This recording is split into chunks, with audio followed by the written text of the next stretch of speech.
በቅማንት ህገ መንግስታዊ የመብት ጥያቄን የማስመለስ ህዝባዊ ትግል ውስጥ ከፍተኛ ተጋድሎ የፈጸሙት ታጋይ ታደሰ ይላቅ ከዚህ ዓለም በሞት ማረፋቸው ተሰማም። ከአባታቸው ከአቶ ይላቅ ዘለለውና ከእናታቸው ከወይዘሮ አልጋነሽ በሪሁን በላይ አርማጭሆ ወረዳ እንዲቢና ቀበሌ በ1954 ዓ.ም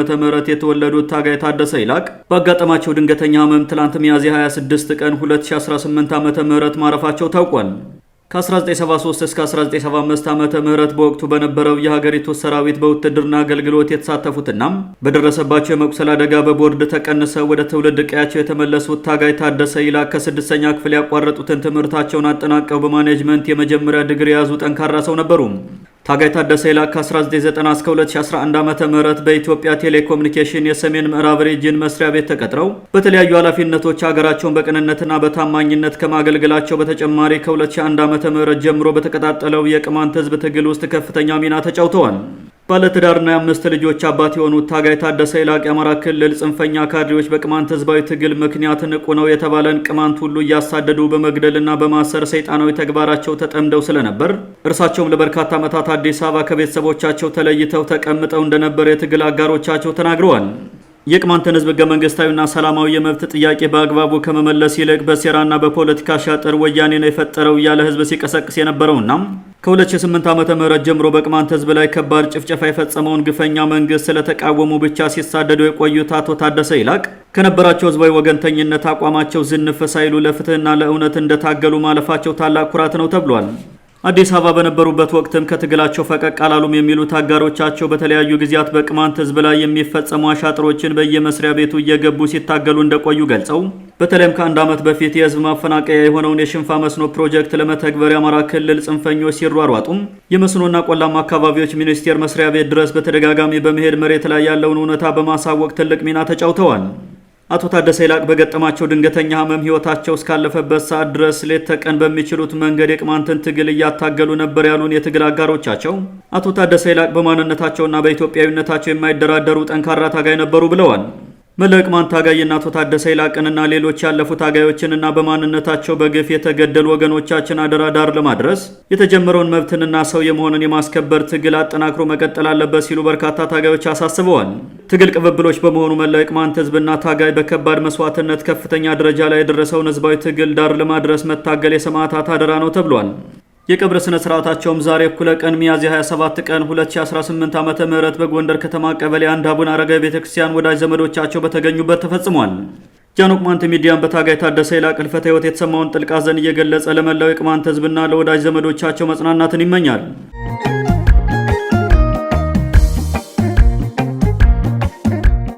የፕሪቶሪያው ስምምነት በይፋ መፍረሱን ትግራይ ከጦርነቱ በፊት ወደ ነበረው አስተዳደር በመመለስ አረጋገጠች።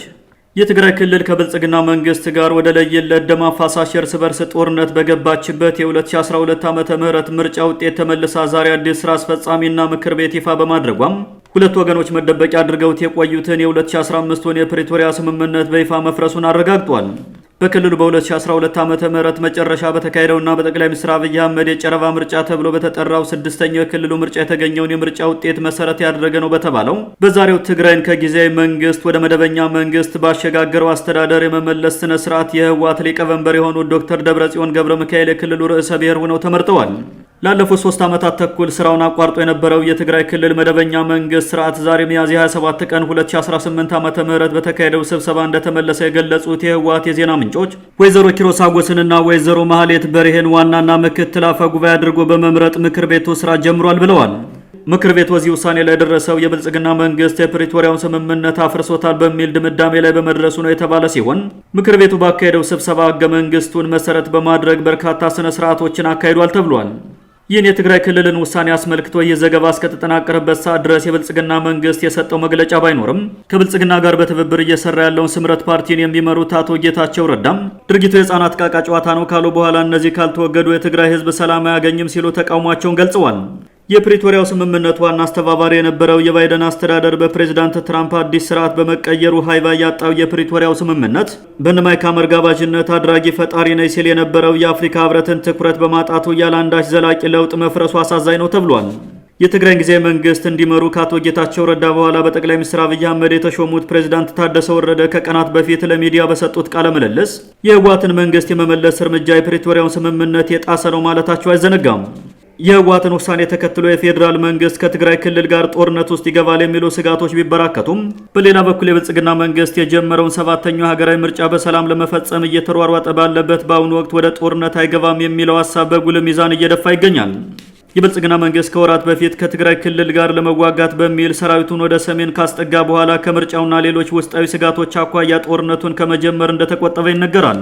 የትግራይ ክልል ከፕሪቶሪያው ስምምነት በፊት ወደ ነበረው ሁናቴ ተመልሶ አሁን ያቋቋመውን አዲስ መደበኛ መንግስት ለማስተዳደር የኢትዮጵያ መንግስት እውቅናና በጀት ያስፈልገዋል የሚሉ አስተያየት ሰጪዎች በበኩላቸው ችግሩ በአስቸኳይ ካልተፈታ ትግራይ እንድትገነጠል የመሰረት ድንጋዮች ተጥለው ስራው ተጀምሯል ሲሉ ያላቸውን ስጋት ገልጸዋል።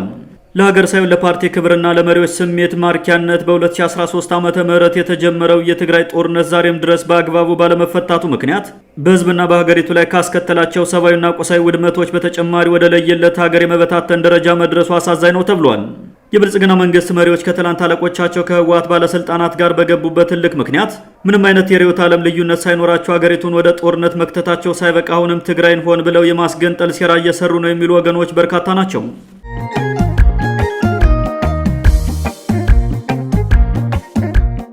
ከሰሞኑ ሪፖርተር ጋዜጣ ከፍተኛ ባለስልጣናትና ታዋቂ አርቲስቶች ከ98 ቢሊዮን ብር በላይ መዝረፋቸው በኦዲት ሪፖርት ተረጋግጧል የሚል ዘገባ ማሰራጨቱን ተከትሎ መንግስት በሚዲያው ላይ እርምጃ እንደሚወስድ ዛተም። ሪፖርተር ጋዜጣ ከፍተኛ ባለስልጣናትና ታዋቂ አርቲስቶች ከ98 ቢሊዮን ብር በላይ መዝረፋቸው በኦዲት ምርመራ ተረጋግጧል የሚል ዘገባ ካሰራጨና አጀንዳው ሀገር አቀፍ መነጋገሪያ ከሆነ በኋላ የኢትዮጵያ ፌዴራል ፖሊስ ዛሬ ባወጣው መግለጫም ሪፖርተር ጋዜጣ ላሰራጨው የተዛባ መረጃና ለፈጸመው ኃላፊነት የጎደለው ተግባር በሕግ እንደሚጠይቀውና እርምጃ እንደሚወስድ አሳውቋል። ፌዴራል ፖሊስ አክሎም ሪፖርተር ጋዜጣ ከአንድ ቁንጽል ሀሳብ በመነሳት በማይገባ የሂሳብ ስሌት ውስጥ በመግባት 133,903,384 የአሜሪካን ዶላር ወደ ኢትዮጵያ ብር በመቀየርና ከ78 ቢሊዮን ብር ጋር በመደመር ከፍተኛ ባለስልጣናትና ታዋቂ አርቲስቶች ከ98 ቢሊዮን ብር በላይ ዘርፈዋል በማለት ያሰራጨው ዘገባ ሐሰት ነው ሲል በመግለጫው አጣጥሏል። ፌዴራል ፖሊስ ዶላርን ባልተገባ የሂሳብ ስሌት ወደ ብር በመቀየር ህዝብ ለማሳሳት ሞክሯል ሲል በሪፖርተር ጋዜጣ ላይ ያቀረበውን ክስ ከምን አኳያ እንደሆነ የገለጸው ነገር ባይኖርም በርካታ አስተያየት ሰጪዎች መንግስት ባስቀመጠው የምንዛሬ ዋጋ ሳይሆን በጥቁር ገበያ ሂሳብ አስልቶ አስቀምጦታል ለማለት ነው በሚል አስተያየታቸውን ይሰጣሉ። የፌዴራል ፖሊስን መግለጫ የተመለከቱ አስተያየት ሰጪዎች አሁን ሀገሪቱ ካለችበት ሁኔታ አንጻር በሙሰኞች የሚዘረፈው ገንዘብ ከዚህ ቢበልጥ እንጂ እንደማያንስ ገልጸው የፌዴራል ፖሊስ መግለጫ እንደ ተቋም ወንጀሉን ከማጣራት ይልቅ ፓርቲን ወደ መከላከል ያደላ ነው ሲሉ ተችተዋል። ፌዴራል ፖሊስ አክሎም ተዘረፈ የተባለው ገንዘብ 98 ቢሊዮን ብር ሳይሆን 78 ቢሊዮን ብር ነው። እሱም የተዘረፈ ሳይሆን መንግስት በተለያዩ አካላት ከመዘረፍ ያዳነው ነው ሲል ገንዘቡን በተለያዩ ወንጀሎች ተንትኖ አስቀምጧል። 78 ቢሊዮን ብሩም ከማዳበሪያ ግዢ፣ ከታክስ ማጭበርበር፣ ከጉምሩክ፣ ከህገወጥ የሰዎችና የገንዘብ ዝውውር፣ ከፋይናንስና ንግድ ነክ ወንጀሎች፣ ከፊንቴክና ከአርቲስቶች ማጭበርበር እንዲሁም ከሽብርና ከተለያዩ ሌሎች ወንጀሎች ላይ ጉዳት ከመድረሱ በፊት ማዳን የተቻለና አልፎ ተርፎም ደረሰ በተባለው ጉዳት ላይ ምርመራ ማጣራቱን በህዝብ ተወካዮች ምክር ቤት በዝርዝር መቅረቡንና ሪፖርተር ጋዜጣዊን እውነታ ወደ ጎን በመተው ህዝቡን በሚያሳስት መልኩ የተዛባ መረጃ በጋዜጣዊ ፊት ገጽ ላይ ይዞ ወጥቷል ሲል ፌዴራል ፖሊስ ጉዳዩ እንዳበሳጨው ገልጿል። በከፍተኛ ባለስልጣናትና ታዋቂ አርቲስቶች 98 ቢሊዮን ብር ተዘርፏል የሚለውን የሪፖርተር ጋዜጣ ዘገባና 98 ቢሊዮን ብር ሳይሆን 78 ቢሊዮን ብር ነው እሱም ከዘረፋ የዳነ ነው በሚል የኢትዮጵያ ፌዴራል ፖሊስ ያወጣውን መግለጫ የተመለከቱ ፖለቲከኞች በበኩላቸው የገንዘቡ ልዩነት ካልሆነ በስተቀር መንግስትም ዝርፊያው እንደተፈጸመ በተለያየ መንገድ ማመኑን ገልጸው መረጃው በጥቅሉ ሲታይ በመላ ሀገሪቱ ምን ያክል ለሙስና የተጋለጠ አሰራር መዘርጋቱን በግልጽ ያሳያል ሲሉ ተናግረዋል።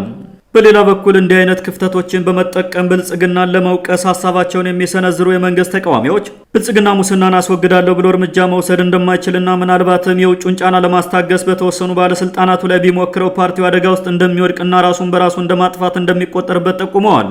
ለህዝብ የተሳሳተ መረጃን አጋርተዋል፣ በተቋሙ ላይ እርምጃ ወስዳለሁ በሚል በፌዴራል ፖሊስ ዛቻ የተቀላቀለበት ክስ የቀረበበት ሪፖርተር ጋዜጣም ይህ ዘገባ እስከተጠናቀረበት ሰዓት ድረስ የሰጠው ምላሽም ሆነ ማብራሪያ ስለመኖሩ ለጃን ቅማንት ሚዲያ የደረሰው መረጃ የለም።